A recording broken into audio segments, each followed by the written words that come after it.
Lee Horcastle. Esse é o canal que criou Spooky Train, uma das animações mais bizarras e pesadas que eu já vi. Provavelmente tu não deve conhecer essa série, então só pra te familiarizar um pouco, eu vou colocar um trecho do trailer dela pra te ver. Please keep arms and legs inside the train at all times. Otherwise you'll be as dead as this guy.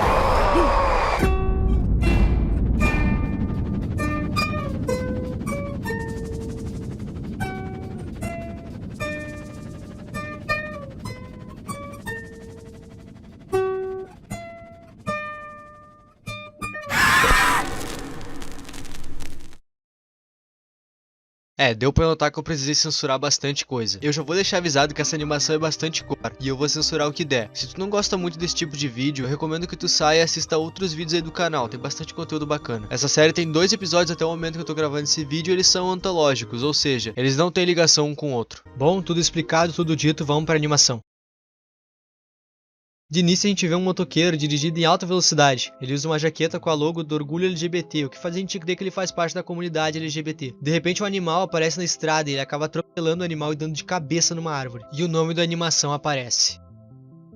A animação volta com alguém encarando o quadro de uma família. Uma senhora fica chamando por um Joe, que é o último vivo da família. Aquele motoqueiro era o irmão do Joe, que é o rapaz olhando pro quadro. O velho é o pai, que também já era. E a senhora é a mãe dos irmãos e ex-esposa do falecido pai. A senhora diz que por conta do Joe tá sempre voltando no passado da família, olhando fotos e quadros, é o provável motivo dele nunca arranjar uma mulher. E ela também compara ele ao seu irmão gay que morreu, o que apareceu no começo da animação. Então ele diz que ele precisa cuidar dela, porque ele é o único que sobrou da família, e que por isso não arranja uma mulher. Ele também fala que não tem nada a ver com seu irmão. Ele só não achou a mulher ideal ainda. Eles ficam em silêncio e depois disso ela pergunta se ele se lembra o que o doutor disse sobre a causa da morte do irmão dele. Ele tem um flashback sobre o acidente. E logo após isso ela fala a causa da morte que foi passada pra ela. AIDS. Esse diálogo me deixou pensando. Será que eles mentiram pra ela a causa da morte pra ser menos impactante? Apesar de que morrer pra AIDS ainda assim seja bem triste. Ou ele morrer em um acidente foi uma metáfora? Eu não sei. O Joe diz pra ela que tá ficando tarde e dá os remédios que ela tem que tomar pra ela. Depois ele liga a lareira, que inclusive tá na hora de trocar. Depois disso ele avisa pra ela que vai sair, mas que vai voltar amanhã pela manhã pra ver como ela tá. E ela se despede assim. Logo depois dele sair, ela nota que ele esqueceu as cortinas abertas e fica um pouco histérica com isso. A noite chega e ela fica fazendo o que uma boa senhora faria à noite. Vários nada. Quando ela tá quase caindo de sono, ela ouve algum som vindo da janela. Inclusive imagina tu com as luzes ligadas dentro da tua casa e um janelão pra rua. Que tá tudo escuro. Tu não consegue ver a rua, mas o que tá na rua consegue te ver. Dá agonia só de pensar. De tanto medo, ela mesma resolve fechar as cortinas. E com muita dificuldade ela consegue chegar até a janela. E quando ela vai fechar, uma silhueta de alguém aparece iluminada por um raio da rua. Vendo alguém parado na janela dela, ela entra em desespero. Algumas mãos começam a tocar na janela, mas felizmente ela consegue fechar a janela com a bengala. E então ela volta pra sua poltrona.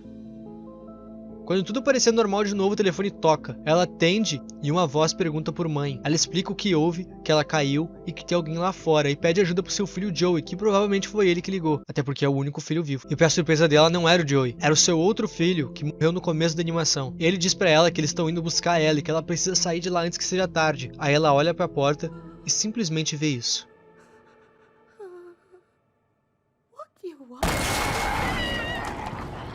Tem criaturas com dentes gigantes caçando ela. Eles estão lá pra torturar e matar ela, por motivos que nem a gente nem ela sabe. Olha só um aviso aqui. Por mais que essa animação seja em stop motion, ela é gore pra caramba. E eu vou censurar as cenas porque eu tenho medo do bot do YouTube, porque ele é bem sacana.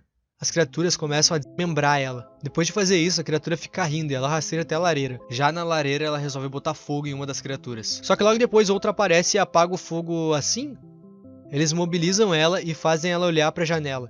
A gente ouve algo bater na janela. Era o seu marido e seu filho que já eram mortos. Quando eles começam a olhar pra ela, as criaturas resolvem que tá na hora de acabar com tudo. E é sério, essa animação é muito pesada. Os dois também acabam sendo mortos por algo que a gente não consegue ver. Depois de tudo isso, alguma coisa lá de fora começa a sugar tudo pra rua. E do nada, a gente vê que a senhora já tava morta, só que ela morreu sentada. O filho dela, Joey, foi lá junto do doutor. E o doutor disse pro Joey que ela morreu de uma forma tranquila e serena, dormindo. Com isso, o Joey chora incontrolavelmente, né? A mãe dele morreu. Depois de chorar um pouco, ele levanta e dá um maior beijão no doutor. Do bolso do doutor cai o frasco de remédios da senhora, que na verdade era veneno, deixando bem claro que a mãe dele era contra o filho dela ser LGBT. E assim como que a gente viu no início da animação que também é LGBT, ela botava uma pressão pra ele arranjar uma mulher. Só que diferente do seu irmão, o Joey resolveu dar um jeito nisso. Sobre essa animação, eu só não entendi o que esses monstros têm a ver. Enquanto eu tava escrevendo o roteiro, eu pensei que talvez pudesse ser culpa. Culpa por não aceitar e julgar os filhos dela, sempre tentando empurrar mulheres pra eles, sabendo que não é isso que atrai eles. Se tu quiser, tu pode deixar aí nos comentários a tua interpretação dessa animação, mas agora vamos pra segunda.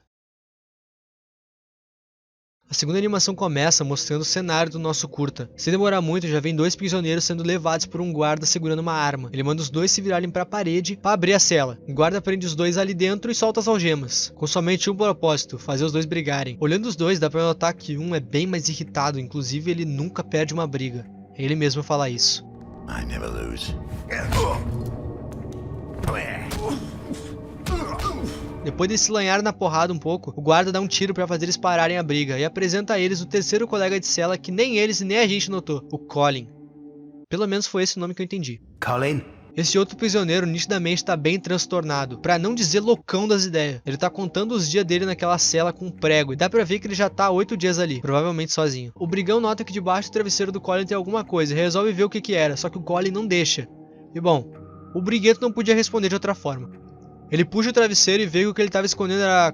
cocô? Todo mundo fica se perguntando por que dele esconder cocô debaixo do travesseiro, mas o guarda se irrita demais com isso e dá até pra ver na cara dele. O Colin, vendo isso, fala que pode explicar o porquê dele guardar aquilo, mas o guarda não tá nem aí pra explicação dele. Ele abre a cela, chama o Colin pra fora e manda ele ficar de joelhos na frente dos outros 2. Antes de fazer qualquer coisa, ele pede pro Colin o prego dele e joga na cela, dizendo pros outros prisioneiros que eles vão ficar ali por 10 dias. Depois de encarar eles, ele solta essa frase.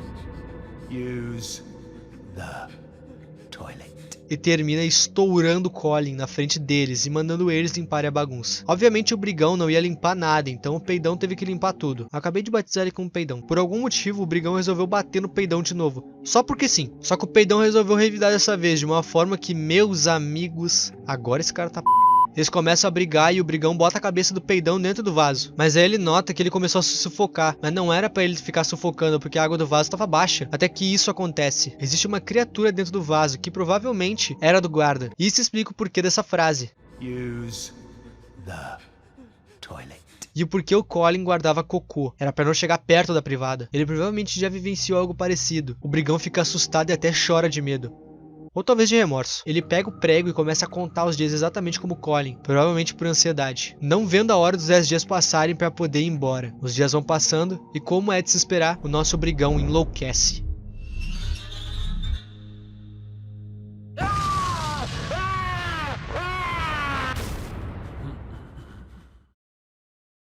Bom, já se passaram 3 dias e o nosso brigão não usou o banheiro ainda. A vontade tá batendo, meu mano. Ele levanta e começa a olhar pra parede. Ele nota que nenhum dos outros prisioneiros que passaram por ali chegaram até os 10 dias. Ninguém nunca saiu dessa cela. Não aguentando mais, o brigão tem uma grande ideia. Pra poder se aliviar, ele pega a beliche da cela e arrasta até o lado do vaso. Tudo isso é de medo da criatura. Totalmente compreensível, né? Ele saca a bundinha branca das calças pra lançar o famoso torpedo em direção ao vaso. A criatura nota e dá só um toquezinho na bundinha dele, que já é o suficiente pro nosso amigo travar as pregas que nem tinha. Um dia se passa e o brigão coloca o travesseiro dele no vaso pra ver se a criatura atacaria o travesseiro. E pra surpresa dele, ela ataca sim. Ele luta muito com a criatura e consegue fugir, só que a criatura sai do vaso junto. Quando o guarda nota que finalmente o brigão foi dessa pra melhor, ele vai lá averiguar. Só que pra surpresa dele, como o próprio brigão disse, ele nunca perde.